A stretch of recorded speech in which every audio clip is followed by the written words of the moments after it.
So just a little bit of background on what I'm doing today. Working on my S6000, my Akai S6000 that I bought back in '99, I think it was, and this was sort of greatly improved once they brought out the USB card for it, which allows sort of transfer of samples. Unfortunately, it's not supported anymore, so not one in chucking anything away. Bit of a hoarder. That I've still got my Mac Pro Tower underneath the desk here, and that is currently networked to my new Mac Mini, because the Mac Mini doesn't have a massive amount of storage, and the Pro Tower has like 5 hard drives in it or something, and so it's got a lot of old projects and a lot of old samples, and it obviously runs the Akai system browser, and so I can just screen share from the new computer and still run the browser, which is quite handy, because I know there are some problems. I knew people can, obviously, there are workarounds, but I'm not sure how successful some of these are. I've never really managed to find one.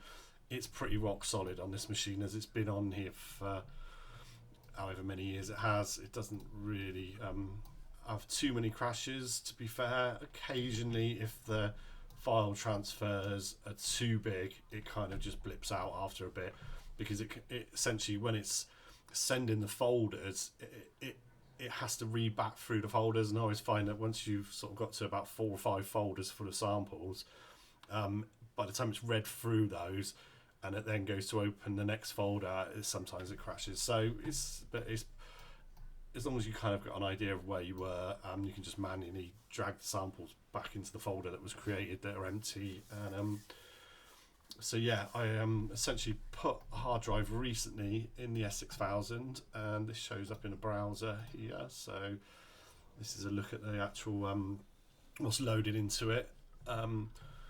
A lot of new sample CDs and stuff, well, sample packs, should I say, not CDs, sorry.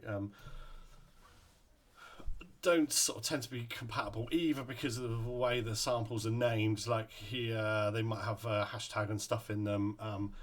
The sampler doesn't like read these, so I've either had to sort of convert them, which is pretty laborious. So recently I've just been going into sample packs that have recycle files and open them in recycle, which is also on this machine, and then exporting them as a single file, and basically creating these packs inside of the sampler's hard drive, so I can access them, and making multis and stuff. So setting a multi-timbral setup, and you can essentially see the programs that are in the multi. So I've created one here with Total Science, which has got some breaks from the Total Science pack, and then there's various breaks and pads and stuff. I do have like my own breaks as well, varying sort of quality of breaks, sort of, should say. It's not exactly my forte, but it's something that I've always try and work away at to get it nailed, to get sort of as good a breaks as these the professionals, because boy, can some of these boys smash out some breaks. But anyway, sometimes just for getting something down, I might just use breaks that are already made, and then jam along to them, and then maybe look at replacing the break at a later point. So yeah, effectively samples of programs and stuff. This is a sort of overview of a program. If you see what's in here at the minute, so I've just loaded some breaks into that, and it gives you a kind of overview of the sampler's sort of voice architecture, as it were. It basically gives you all of the sections that you'd find when you're creating a program. So when you're sort of creating a program in the S6000, any Akai sampler, effectively you kind of create in key groups, which give you your key span. So you assign a sample to the key group, and you can obviously span it across the keyboard however you see fit. In this case, I'm just assigning one sample per note up the octave range, up through the sampler. through the keyboard and allow me to trigger samples from different keys on the keyboard.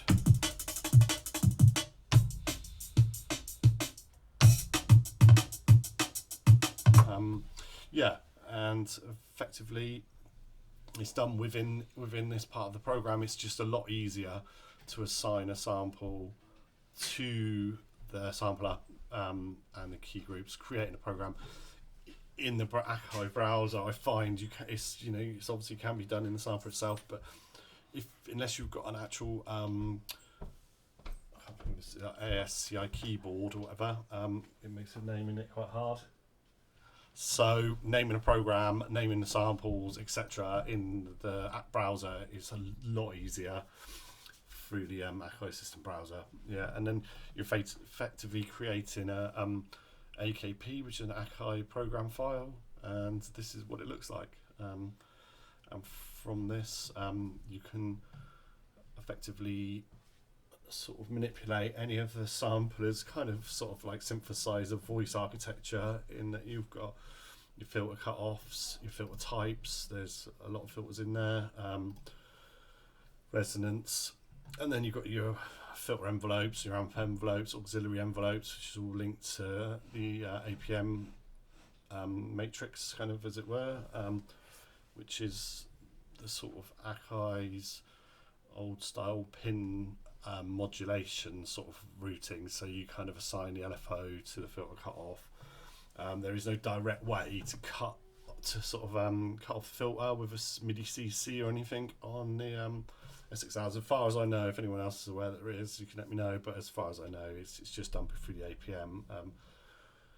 And yeah, there's effectively the voice, and the multi will come up as a kind of like it's more of a sort of a mixer. So yeah, there's the multi. So there's my channels in the multi-timbral setup, which is kind of over there, which is a little bit out of shot.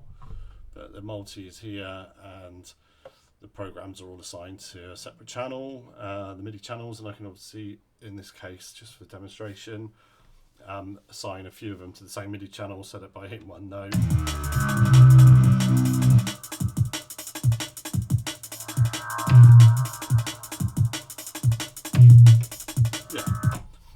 I'm sure you all got the idea of that. And here's the mixer, and inside the mixer, sort of part of the thing, you can also assign the effects chain. So in the EB20 effects, you've got the effects 1, 2, the reverb, so the multi effects in there, which has got digital delays, ring modulation, and reverb types. So yeah, you can obviously send those to give it a bit more character, and within the program itself, if you then sort of manipulate the filter and the envelopes stuff, you can start to mangle up the samples as in how things were done really originally. So yeah.